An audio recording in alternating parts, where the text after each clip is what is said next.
It's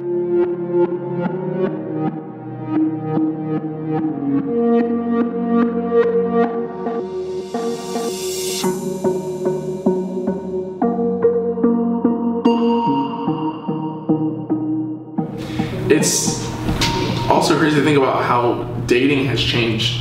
Like, back then, you would ask somebody on a date, do you want to go on a date with me? You know, and you'd pick them up from their house, you know, their mom would be looking out the front door at you, and, you know, like, you better bring my daughter home safe type stuff. But now it's just, you know, hey, do you want to go grab coffee? Like, super casual, and then casual dates start to turn into casual hookups a lot of the time. And it's just how dating has changed. It's not as formal anymore. It's kind of this just wishy-washy, if I feel like it, when I feel like it, freedom. Right. Yeah. I think what's interesting, what I found a lot of differences in the way dating used to be and the way dating is kind of relevant in today's society and today's culture is back then you would date with a purpose. You had an intention, a reasoning for dating someone, and now it's just kind of, well, I have these needs that I'm currently feeling right now. What is the quickest way to get my need met? And so what is dating now, you know? I remember I had this really funny story. I got asked out, and I was asking my girlfriends, like, I don't know if this is a date, or what do I wear? Just kind of, you know, with your girlfriends getting all dressed up. And he came to pick me up at 11 p.m., honked, so I had to walk down my driveway. Asked me earlier what was my favorite thing to drink, and I said something like lemonade. I had no idea that he was talking about liquor. And so I get in the car, and he didn't even open my door. I get in the car, and he has this big bottle of vodka, and it's 11 p.m., and we drive to a bar. And so we didn't even have time to get to know each other. I was so confused. I had to ask him, like, so what was last night about? Was that a date, or are we gonna go on a second date? And it was so frustrating to me because I didn't have any sort of understanding of what was the purpose for us even linking up and meeting up. And I just think that it's kind of like the overall theme in today's society and culture. The concept of like hooking up, it's such a big part of our culture now that it's almost like brushing your teeth. So like, oh, I went over here and like, oh, we didn't really talk, we just hooked up, it was fun. Like, it's such a common concept. It's like almost expected when you go on a date even. I remember this one time, there was a guy who my friend gave his number to me because apparently he liked me. And I was just like texting him. I was like, oh, okay, like, all right. Like, people said you were a nice guy. And then he calls me around 11 o'clock at night. And then he tells me, oh, your friend, and Justin was my friend's name, and we're going to a party, we're going to hang out. Do you want to come? And I was like, all right, well, if Justin's going to be there, that's cool. We can go to a party. And I snuck out of my house without my parents knowing. So I go downstairs and he's there. Justin wasn't there. It was just him. He also had alcohol. And I shouldn't have gone in the car, but I did get in the car. And we didn't even end up going to a party or anything. He took me to this weird park thing to talk and stuff, and it was really awkward, and I felt intimidated and scared. And he basically let me know that if like we didn't kiss or something, like he would just leave me. So that left an aspect of like there has to be a hookup or this isn't worth it. And I felt compelled to do that.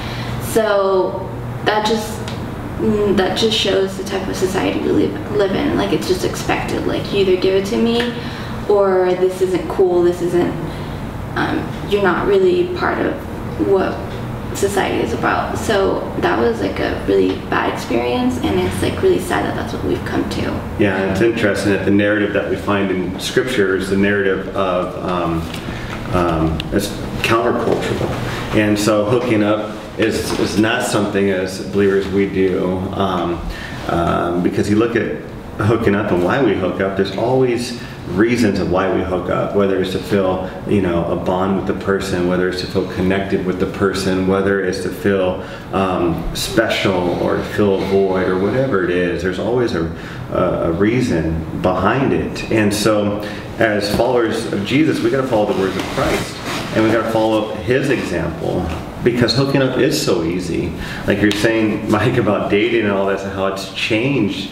When we have so many years now of being single, it's so easy to hook up. But part of the challenge we have as followers of Jesus is to ask ourselves, what do we want our lives to look like? What do we want to be all about? What are we willing to set an example for those around us, but more importantly for ourselves, but also set an example for our future family if you choose to have kids down the road, if you choose to get married down the road, you know, who we're going to be. And I think that's so important for us to ask as followers of Jesus. I think what Ariel said, she said, we have to date with a purpose, right? But we don't know what that purpose is. Like, even if we say the purpose is to get married, what is getting married? What is being married? What is a life married together look like? What is that? I took a class a few years ago, and the teacher opens up, what is marriage? And we're all like 17, 18, and we're like, what the heck are you talking about? I don't know what marriage is. We're supposed to know what marriage is. It's something that we just don't know what it is. And so we don't know how to date with a purpose. Right. And because of that, I think we lose all vulnerability. Sex is such a vulnerable act, and we lose all the vulnerability. Dating becomes two perfect people getting together. That's what dating has become. You're not imperfect, you're not broken. You are two perfect people dating, and you're putting on as best face as you possibly can. But what marriage is two broken people being together and letting the light shine through. Yeah. Wow. That is what marriage is. Right, I would agree with that. I think what makes it difficult, though, is when you're living in a culture where every song on the radio is in relation to sex, or every TV show or every movie has some elaborate sex scene, and it's always this twisted story about two individuals who are looking for a deeper meaning just kind of come together, and they have this idea of casual sex.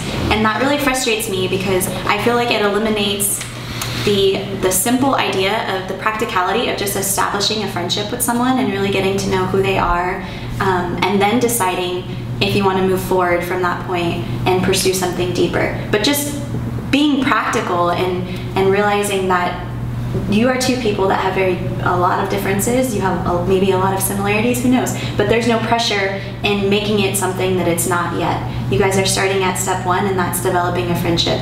And that seemed to really work in my life. My boyfriend and I did that, and it worked really well for us. And I think we also, I don't know, but we live in a society where like the concept of dating in that way specifically is so taboo. It's so old school. It's so, oh my god, you guys are so old, thinking that like courtship or marriage and things like that, like it's such a casual thing now. It's super casual. It's almost like putting on socks.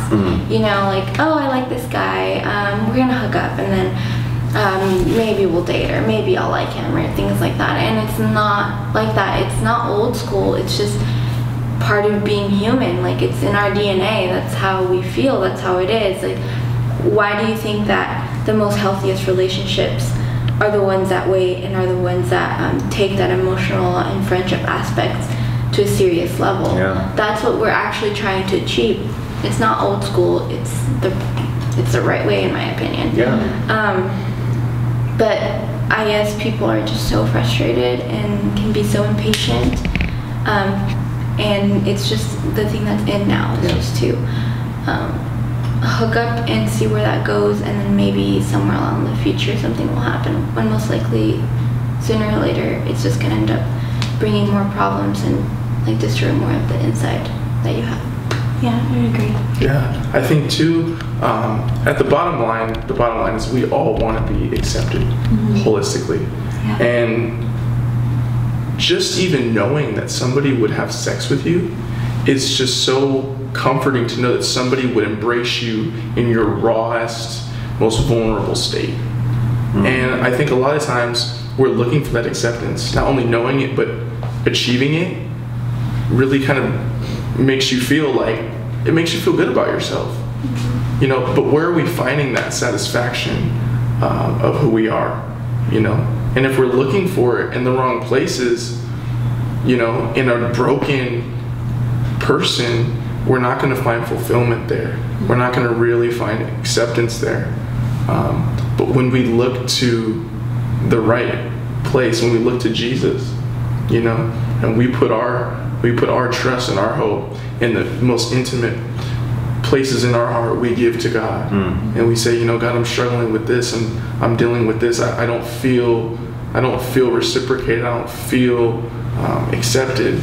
You know, we look into His Word, and He just shines the light of His Word into our life, and we can get that. We can still get that. We can get an even greater amount of that acceptance and that love that we're looking for, but in the right place. Yeah. And for those who already kind of have tackled that concept and understand that concept, I would really encourage those people to really hang on to the values that you have and not slowly start to let things that you hold so closely to your heart, I want this and I want that in a relationship, not to let those fall by the wayside just because society is telling you you're never going to find that. I think to go along with that is that we should create these values that we must have, but also we should be willing to let the peripheral values go.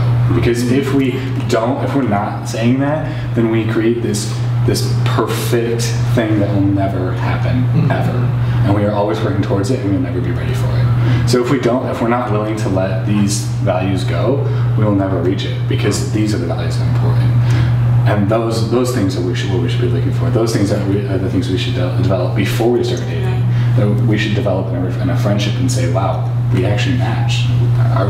Our souls are there. They're together. And then working towards a relationship in marriage and having the gift of marriage to be able to truly connect in that way. And you're right, our culture says you can't do that, and it's impossible. And we are so lonely that we're not patient enough to wait. We want it now. And those things are so instantaneous that we only have relief from our loneliness for a few seconds. And we must be patient in working towards it.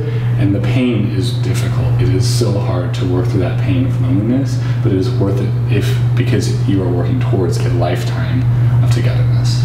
And it's okay to want to have sex. It's the most normal thing ever, especially at this age, in which teenage to young adults, like, our hormones are all over the place. Like, you're going to want it, it's going to happen, but the strength it takes for you to value yourself more and not let your earthly desires dominate you is the most beautiful thing ever, especially when you do it with someone else. I recently just got out of a 4-year relationship that was very damaging, and part of the reason why that didn't work was because he wanted to have a sexual relationship and I didn't. And it's really sad that that's what had to come to an end. But it had to come to an end because it's not that I didn't want to have sex, it's not that I didn't want to be with him, it's just that I knew it wasn't the right time. I knew that's not what I needed now. It wasn't going to help me, and it wasn't going to strengthen our relationship. If anything, it was probably going to weaken it, because that's all we were relying on. So sex and hooking up and all that, it's so much more than just physical. And anyone who says that it's just physical is lying to themselves, because they know it's not. Sometimes we lie to ourselves to make ourselves feel okay, and it's not okay, and it's okay that it's not okay. It's okay to want it, and hopefully there'll be a point in your life where you're strong enough to let your spiritual side win over your desires. It's so funny, you know, I'm a waiter, and so I was at my restaurant, and a lot of times older women will hit on me. And and she was older, but she looked amazing. She looked so good. And we were talking, and she's like, oh, you know, it's my birthday, you know, spend it with my boo. And I was like, oh, I wish I had a boo. And she pulls out her phone, you know, exchanges numbers, you know, and we text for a few days, and it turns out my coworker knew her. But she did not just want a casual relationship. It was clear that she made to her friend she wanted sex. And so I had a great opportunity. You know, I had a free range ride right there, one text away, one call away, you know, from a hookup. But I talked to my friends a little bit, and just said, you know, basically said, just don't do it. You know, and I'm so glad I had those people around me. So I deleted her phone. No. Or not from my phone. Locked. Gone. Yep, that's it. I'm done. So to piggyback off of what Mike said, it's really awesome and it's great to have an accountability partner. So in your small groups, talk about the fact that it's okay to talk about wanting sex and to have these desires and needs for sexual things. And talk about the things that you need from your friends in relation to this topic.